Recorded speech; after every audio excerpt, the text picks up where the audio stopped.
नमस्ते भारत। आप सभी लोगों के बीच में एक बार फिर से मैं उपस्थित हो गई हूं। तो निवेदन सिर्फ इतना सा कि प्लीज इस वीडियो को अंत तक देखिएगा, शेयर कीजिएगा, बेल आइकन को हिट कीजिएगा और मेरे चैनल को सब्सक्राइब जरूर कर दीजिएगा। प्रधानमंत्री मोदी जी ने ये जो भिखारी पाकिस्तान है ना, जो हमारे रहमो करम पर पल रहा है इतने सालों से, उसके ऊपर डिप्लोमेटिक स्ट्राइक क्या करी, इनकी तो अकल ठिकाने आ गई, घुटनों पे आ गए, तोते उड़ गए इनके, रो रहे हैं नालायक। इनके ऊपर जल बॉम्ब यानी वाटर बॉम्ब फोड़ा तो ये कह रहे हैं कि हम मर गए, हाय हाय हम बर्बाद हो गए। रुझान आने लगे हैं इंडस वाटर ट्रीटी को सस्पेंड करने के सियालकोट से। सियालकोट के लोग कह रहे हैं कि जो चिनाब नदी है उसका पानी का जो स्तर है वो लगातार घटता चला जा रहा है और उसको देख करके जो सिविलियंस है वहां पर उनकी हालत खस्ता हो गई है। आसिम मुनीर अपने जनरल के घर के बाहर जूतों की माला लेकर के चले गए हैं, बोल रहे हैं कि नालायक नामकूल तेरी वजह से अब हम बर्बाद होने वाले हैं। क्योंकि जो 6 सहायक नदियां हैं उनके एक बूंद पानी अब इन भिखारियों को नहीं मिलेगा, इन दहशतगर्दों को नहीं मिलेगा।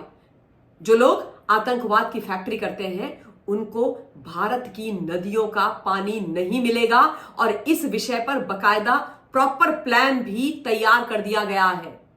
दिल्ली में बैठक हुई है जिसमें जल मंत्रालय भी उपस्थित था और जल शक्ति मंत्री भी उपस्थित थे और 3 लेवल पर इसको क्रियान्वित किया जाएगा, शॉर्ट टर्म, मिड टर्म और लॉन्ग टर्म प्लान्स के आधार पर। बहुत सारा पानी है। देखिए जो 3 नदियां हैं सिंधु, झेलम और चिनाब, इसका 80% जो पानी है वो 1960 से जा रहा है पाकिस्तान को और जो 20% भी है उसको हम अपने लिए डैम के लिए इस्तेमाल करते हैं, बिजली के लिए। उसके बाद तो फ्लो से वो आगे ही जाता है और ये जो पानी है ये पाकिस्तान की लाइफ लाइन है।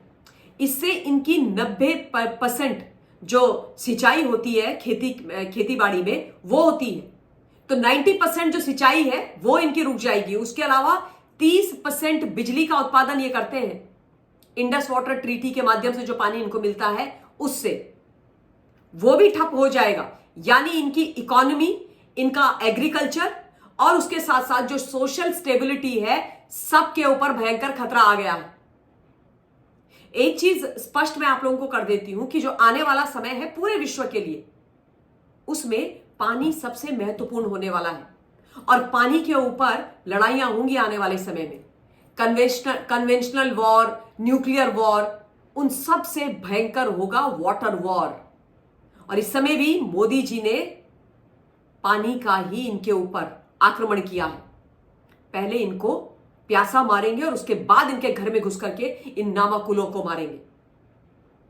त्राहिमाम कर रहे हैं, रो रहे हैं, क्योंकि देखिए आप सब जानते हैं कि खाना ना मिले एक बार को चलता है, लेकिन हवा और पानी बहुत आवश्यक है। पानी पीना हमारे लिए बहुत जरूरी है। हमारा जो शरीर है वो भी 70% वाटर से बना हुआ है, तो नेसेसिटी में आता है पानी। पूरा दिन भर जब हम लोग व्रत करते हैं, कहीं इधर उधर जाते हैं, तो एक ही चीज होता है कि भाई पानी मिल जाए पीने के लिए।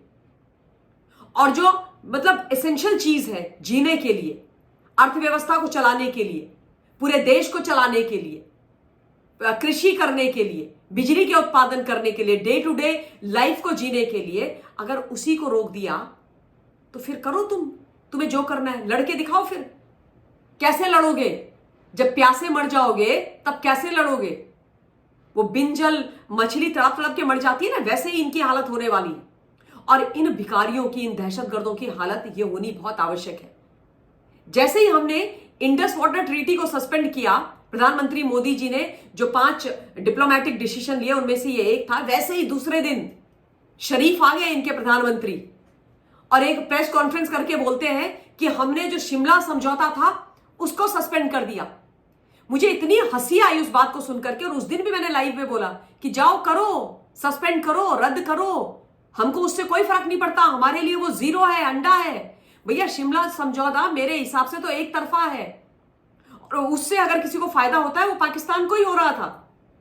1971 की लड़ाई के बाद ये शिमला समझौता हुआ था, जिसके बाद हमने इनको जो जमीन हमने इनसे जीती थी वो लौटा दी, इनके जो सैनिक थे वो लौटा दिए, सब लौटा दिए। और उसके बाद ये बात हो गई थी कि भाई कभी भी हम लोग लड़ाई नहीं करेंगे, जंग नहीं करेंगे। तो अगर तुम शिमला समझौता रद्द करते हो तो बड़ी अच्छी बात है, करो। इसे कहते हैं विनाशकाले विपरीत बुद्धि, और इसे कहते हैं बेवकूफों के सरगना। मतलब महामूर्ख है ना, अक्ल तो है ही नहीं, अक्ल की तो कमी है। अगर अक्ल होती तो आसिम मुनीर वो टू नेशन थ्योरी वाला भाषण ही नहीं देता, ना वो भाषण देता, ना इस तरीके का तमाशा होता। अगर अक्ल होती तो आसिम मुनीर अपने देश को मजबूत बनाता, आतंकी फैक्ट्री नहीं चलाता, आतंकी उत्पन्न नहीं करता, अच्छे सोल्जर्स उत्पन्न करता, और आतंकियों को उत्पन्न करके उनको पहलगाम नहीं भेजता हमला करने के लिए धर्म के आधार पर बेवकूफ है, महामूर्ख है ना, सेल्फ डिस्ट्रक्टिव लोग हैं। ये तो बर्बाद है, केवल बर्बादी करते हैं। ये तो इन्होंने पाकिस्तान को मतलब भीख मांगने की कगार में खड़ा किया हुआ है। आज पूरे का पूरा पाकिस्तान बुरी तरीके से कर्जे में डूबा हुआ है। देखा जाए तो एक टिकिंग बॉम्ब होता है ना, ज्वालामुखी, उसके ऊपर पाकिस्तान बैठा हुआ है। और इनके अंदर ही विद्रोह होगा जब इनके पास खाने को नहीं होगा, जब इनके पास पैसा नहीं होगा, जब इनके पास पानी नहीं होगा पीने के लिए, तो इनके जो लोग हैं वो सड़कों पर आकर के कत्लेआम करेंगे, अपनी आर्मी को मारेंगे, अपने जनरल को मारेंगे, अपने प्रधानमंत्री को मारेंगे, सब कुछ करेंगे। इनका घर लूटेंगे, इनके घरों में जो करोड़ों करोड़ इन्होंने दबाए हुए उसको लूटेंगे, और उसके बाद सब कुछ तबाह कर देंगे अपने हाथों से। और ज्वालामुखी के ऊपर बैठने की स्थिति उत्पन्न करी है इन बेवकूफों ने, ये जो खुद को बड़ा नेता समझते हैं, बहुत बड़ा जनरल वनरल समझते हैं, उन लोगों ने। महामूर्ख है, महामूर्खों की सेना है वहां पर बैठी हुई पूरी की पूरी। तो करो भाई शिमला समझौता, तुमको सस्पेंड करना है करो, बड़ी खुशी की बात है।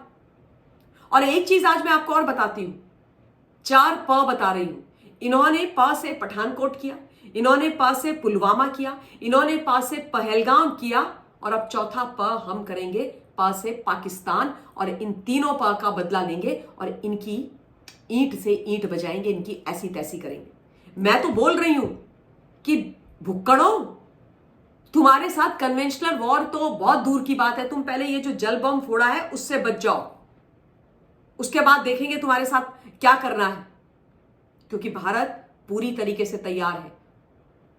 तुम्हें पानी की बूंद बूंद के लिए तरसाएंगे, न पीने के लिए मिलेगा, न धोने के लिए मिलेगा, न नहाने के लिए मिलेगा।